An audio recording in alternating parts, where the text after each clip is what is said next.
Hey guys, comic verse के एक और एपिसोड में आप सभी का स्वागत है। तो एक और गुरुवार, एक और शी हल्क का एपिसोड, एक और नया वीडियो। तो कॉमिक वर्स से मैं हूं मोहित और आज हम लोग बात करने वाले हैं शी हल्क के एपिसोड 3 के बारे में कि क्या अच्छा लगा क्या बुरा। तो बिना 7 कन्याओं को पटाकर अपनी जेल में बुलाए, चलिए शुरू करते हैं।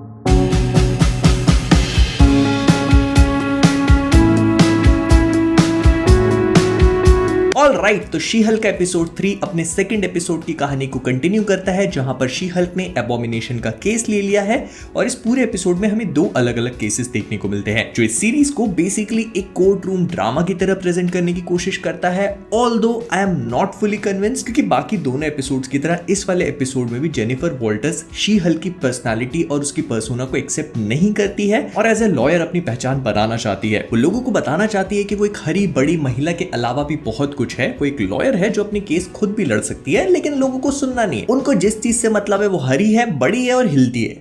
नहीं, मैं मजाक नहीं कर रहा हूँ। इस एपिसोड के पोस्ट क्रेडिट सीन, जिसकी मैं पहले ही बात कर ले रहा हूँ, उसमें हम शी हल्क को वही काम करते हुए देखते हैं जो लोग उसे करते हुए देखना चाहते हैं। वो मेगन द स्टैलियन के साथ मिलकर अपने ऑफिस में टवर्क करते हैं और आप सबका तो मुझे नहीं पता, लेकिन मैं उस सीजे आर्टिस्ट के पैरों में अपने आप को इमेजिन करके देख रहा हूँ जो 3 रातों से सोया नहीं है और बैठ के शी हल्क के पिछवाड़े के सीजे पे काम कर रहा है, जिसको बस उसे हिलाते हुए दिखाना है। लेकिन मैं कंप्लेंट नहीं कर रहा, पहली बार है जो पोस्ट क्रेडिट सीन के बारे में पहले बात कर रहे हैं, बाकी एपिसोड के बारे में कर ही नहीं है। इसीलिए हमेशा कहता हूं अगर चीजें हिलेंगी तो उन पे बात होगी। सीजीआई से हम लोग इस एपिसोड के सीजीआई के ऊपर भी बात कर लेते हैं, जो मुझे personally all over the place लगा। मतलब जब शी हल्क उस ऑफिस वाले सीन में अपने ऑफिस में वॉक करके आती है तो उसे देखकर एकदम सस्ते सीजीआई वाली फील आ रही थी और ऐसा लग रहा था जब एवेंजर्स एंड गेम का वो हल्क वाला डिलीटेड सीन देखने को मिल रहा था जिसमें हल्क का सीजीआई कंप्लीट नहीं था, तो ये वाला सीन कुछ वैसी फील दे रहा था। इनफैक्ट इस पूरे एपिसोड में जहां जहां हमें शी हल्क देखने को मिली है वहां वहां मुझे उसके सीजीआई में कमियां लगी। बट नॉनदलेस अगर कंटेंट पे बात करी जाए तो इस एपिसोड में भी हम जेनिफर को उसी स्ट्रगल से गो थ्रू करता हुआ देखते हैं जो वो पिछले एपिसोड में कर रही थी, और इसी के चलते वो हाईली सिक्योर प्रिजन में जाती है जिसको डीओडीसी वाले कंट्रोल कर रहे हैं। बाय द वे, अगर आप लोग भूल गए तो याद दिला देता हूं, इसी हाईली सिक्योर प्रिजन में से मिस मार्वल के 5 जिन्न लोग भाग के निकल गए थे। बट वो पॉइंट नहीं है, एबोमिनेशन खुद ही भागना नहीं चाहता है। वो ये बताना चाहता है कि वो रिफॉर्म हो गया है, सुधर गया है, और जब एबोमिनेशन बनता है तो भी अपने पूरे कंट्रोल में रहता है। अगर यहाँ पर आप उसकी सेल में देखोगे तो आपको उसके क्रॉप्स देखने को मिलते हैं। उसके साथ ही साथ एक तिब्बतियन सिंगिंग बोल है जिसका इस्तेमाल करके ऐसी ध्वनि तरंगे प्रोड्यूस करी जाती हैं जिससे मेडिटेशन में हेल्प होती है। मगर इस पूरे एपिसोड में एक चीज और भी बहुत मजेदार थी कि ये पूरा का पूरा एपिसोड अपने आप में बहुत ही ज्यादा सेल्फ अवेयर है। मतलब जो भी लोग एमसीयू और एमसीयू पे बात करते हैं कि हल्क से उसकी मर्दानगी छीन करके असली मर्द शी हल्क को बना दिया और अब एमसीयू नहीं एमसीयू हो चुका है, तो जितने भी ट्रोल करने वाले हैं इनके बारे में मार्वल वाले सब देख रहे हैं और उनको पता था कि शी हल्क आएगा तो लोग इस चीज को लेकर भी ट्रोल करेंगे, तो उन्होंने एक बढ़िया सी सीक्वेंस क्राफ्ट कर दी जहां पर हमें ये सब चीजें देखने को मिलती है। Moreover, she Hulk fourth wall break करके कैमियोस को भी एड्रेस करती है। वो इस बात को जानती है कि जिस भी एपिसोड में कैमियो होता है तो सारा का सारा अटेंशन कैमियो खींच लेता है। जैसे फर्स्ट और सेकंड में हल्क ने ले लिया, उसके बाद वोंग आया तो वोंग ने ले लिया।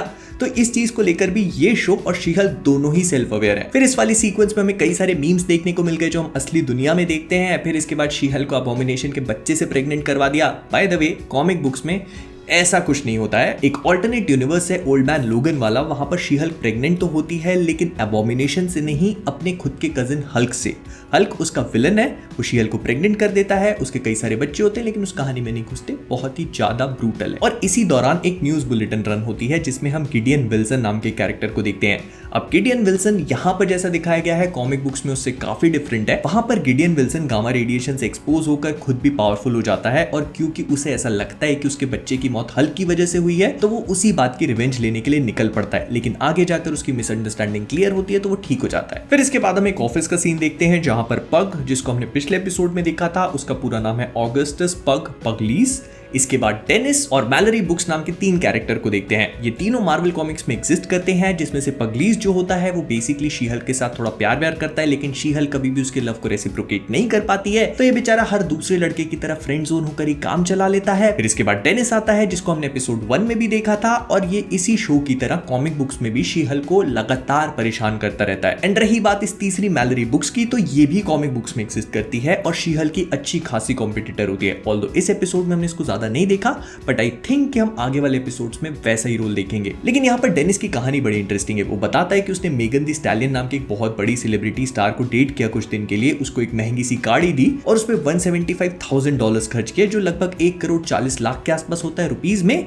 और बाद में उसे पता लगा कि वो एसगार्ड की शेप शिफ्टिंग लाइट एल्फ है। अब देखो यहाँ पर मैं कॉमिक बुक्स की थोड़ी बहुत छीटाकशी कर देता हूँ आपके ऊपर। तो मार्वल कॉमिक्स में दो तरह के एल्फ होते हैं। पहले होते हैं लाइट एल्व्स, जो इस शो में हमें दिखाए गए, लेकिन वो एसगार्ड से नहीं बल्कि एल्फहाइम नाम के एक दूसरे रेल्म से आते हैं। उसके बाद दूसरे होते हैं डार्क एल्व्स, जो स्वार्थलफाइम से आते हैं। एंड इस शो में जिस तरह का लाइट एल्व्स को दिखाया गया है कॉमिक बुक्स में, वो बिल्कुल भी वैसे नहीं होते। वो बहुत ऑनेस्ट होते हैं, अच्छे होते हैं और हमेशा लोगों की भलाई के बारे में सोचते हैं। और वैसे तो डार्क एल्व्स भी इस तरह के नहीं होते हैं, क्योंकि वो एक नंबर के हरामी होते हैं। उनको इस बात से फर्क ही नहीं पड़ता कि कौन अच्छा है कौन बुरा, उनको बस मारने से मतलब है। जो थॉर द डार्क वर्ल्ड में मैल्कीथ आपने देखा था ना, तो वही डार्क एल्व्स पे रूल करता है। लेकिन हाँ, शेप शिफ्ट कर सकते हैं, तो यहाँ पे कुछ तो असलियत थी। लेकिन इसके बाद फिर एंट्री होती है वोंग चचा की। द नहीं, मिस्टर नहीं, मिसेस नहीं, सिर्फ Wong, sorcerer supreme, master of mystic arts, keeper of the books at Kamar Taj पिछले 11 साल से। मैं नहीं बोल रहा हूँ, उनकी सोशल प्रोफाइल पे लिखा हुआ है भाई। लेकिन इसके साथ ही साथ शैंग-ची के उस एपिसोड में जो फाइट हुई थी उसकी असलियत बताता है और जूरी के सामने जाकर उसको कबूल करने की बात करता है, जो वो कर भी लेता है आगे जाकर। प्लस इस पूरे सीन में जो मैंने पुराने एपिसोड में थ्योरी दी थी कि जो 7 सोलमेट्स है एबोमिनेशन के, वो हो सकता है कि थंडरबोल्ट्स हो, वो यहाँ पे गलत हो जाती है, क्योंकि सारी की सारी लेडीज लोग हैं और सब इससे बहुत मोहब्बत करती हैं। खैर, इसी ट्रायल के दौरान हम एमिल ब्लॉन्स्की को एबोमिनेशन में चेंज होता हुआ भी देख लेते हैं और हमको ये समझ में आ जाता है कि अब उसने अपनी पावर्स पे कंट्रोल पा लिया है और एबोमिनेशन बनने के बाद भी वो अपने कंट्रोल में ही रहता है। ऑल्दो इसका सीजीआई मुझे अच्छा लगा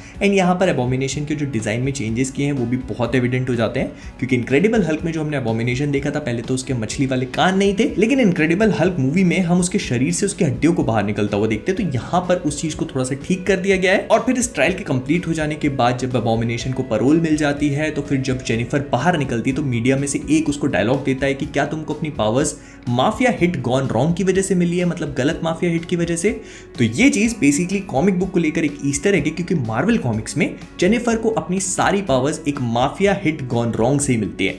जितने भी लोग होते हैं वो एक्चुअली में ब्रूस बैनर पे अटैक करने आए होते हैं, लेकिन वो अटैक कर देते हैं जेनिफर पे, तो उस वजह से वो घायल हो जाती है और फिर ब्रूस अपना ब्लड उसको ट्रांसफ्यूज करता है, जिस वजह से उसको अपनी पावर्स मिलती है। खैर, ये सब कुछ एक तरफ है, लेकिन इस एपिसोड का जो क्लाइमैक्टिक सीन था वो देखने में काफी इंटरेस्टिंग था, क्योंकि हम 4 लोगों को आकर जेनिफर पर अटैक करके उसका ब्लड सैंपल चोरी करने की कोशिश करते हुए देखते हैं। अब देखो, ये 4 लोगों का जो ग्रुप है ये मार्वल कॉमिक्स में भी एग्जिस्ट करता है और इनको रेकिंग क्रू कहा जाता है। इनको जैसा इस शो में दिखाया गया है कॉमिक बुक्स में कुछ वैसे हैं भी और नहीं भी। इस ग्रुप मतलब रेकिंग क्रू के 4 मेंबर्स के नाम होते हैं रेकर, थंडरबॉल, बुलडोजर और पाइल ड्राइवर। एंड इनको अपनी सारी पावर्स इनके लीडर रेकर की वजह से मिलती है। इसकी कहानी बड़ी इंटरेस्टिंग सी है। होता कुछ ऐसा है कि ओडिन लोकी से उसकी सारी पावर्स को छीन लेता है और उसको अर्थ पे भेज देता है। अब लोकी एक मोटेल में अपनी पावर्स को दोबारा से लेने के लिए कार्नीना को बुला रहा होता है, लेकिन तभी वहां पर रेकर आ पहुंचता है, जिसके क्रोबार की मदद से वो रेगुलर घरों को लूटा करता था। और तभी उसकी लोकी से फाइट होती है एंड क्योंकि लोकी के पास अपनी पावर्स नहीं होती है तो वो लोकी को उठा के दूर फेंकता है और उसका हेलमेट खुद पहन लेता है।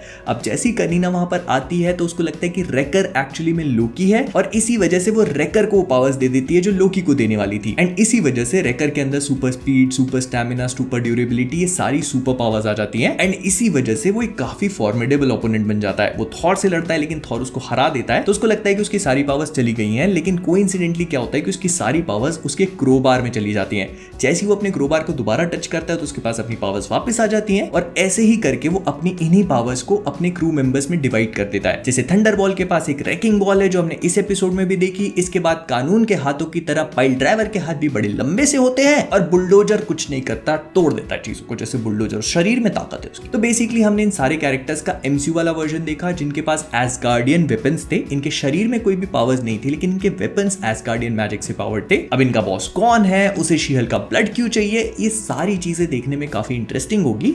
एंड पोस्ट क्रेडिट जो इस पूरे एपिसोड का था उसके बारे में तो मैंने पहले ही बात कर दी। मेगन दी स्टैलियन के साथ क्या मस्त पिछवाड़ा हिलाया है, देख के मजा आ गया। शी-हल्क का एपिसोड नंबर 3 मुझे ठीक ठाक एपिसोड लगा। CGI all over the place था, थोड़ा बेहतर हो सकता था, बट आई ऑल्सो अंडरस्टैंड कि इस पूरी चीज के पीछे क्या रीजंस होते हैं। एंड एपिसोड 1 में जो चेकोव्स गन की बात हुई थी, मतलब शी-हल्क के ब्लड को जो दिखाया गया था कि ब्रूस बैनर उसको वेपराइज कर रहा है, तो इस वाले एपिसोड में कहीं ना कहीं वो चीज कनेक्ट हो गई और हमको समझ में आने लगा है कि इस वाले शो में शी-हल्क के ब्लड का काफी बड़ा सिग्निफिकेंस होने वाला है। तो इन सब चीजों के बारे में आपको क्या लगता है मुझे कमेंट्स बताना मत भूलना। विद दैट बीइंग सेड हम लोग इस वीडियो को यहीं पे रैप अप करेंगे। पसंद आया लाइक कर देना, शेयर कर देना, नए हो सब्सक्राइब कर देना। मैंने बोलना बंद कर दिया तो आपने करना भी बंद कर दिया है। सब्सक्राइब करना मत भूलना। तो जाने से पहले कॉमिक वर्स से मैं हूं मोहित और आप सभी लोग एज ऑलवेज कीपिंग ऑसम।